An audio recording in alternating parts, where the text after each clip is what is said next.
حضرت سیدنا عبداللہ ابن عباس نے حضور کے لیے پانی رکھا وضو کا. میرا دل کرتا ہے میں اپنے کریم کے لیے پانی رکھوں. سیدنا بلال سے اجازت لے کے رکھا. یہ شوق بھی بڑے کمال ہیں، کسی کو لگ جائیں تو.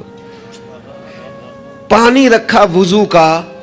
اللہ کے حبیب علیہ السلام نے فرمایا پانی کس نے رکھا ہے؟ جناب عبداللہ ابن عباس نے. تو حضور نے ہاتھ اٹھائے، کہا اللہ اسے دین کی سمجھ عطا فرما.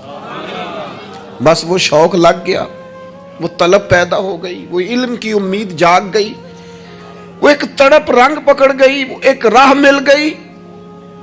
وہ طبیعت کے اندر ایک ایسی لہر اٹھی کہ حضرت عبداللہ ابن عباس اگرچہ خاندان رسول میں سے تھے، حضور کے چچا زاد تھے صلی اللہ تعالی علیہ وسلم، لیکن جس صحابی کے پاس پتہ چلتا نا حضور کی کوئی حدیث ہے، جا کے دروازے پہ بیٹھ جاتا. لو لگ گئی نا، وہ شوق بیدار ہو گیا نا. محبوب نے چنگاری ایسی جلا دی نا شوق علم کی. وہ دعا جو تھی اس نے اس طرح سہارا دیا کہ وہ سفر آسان اور تیز ہو گیا.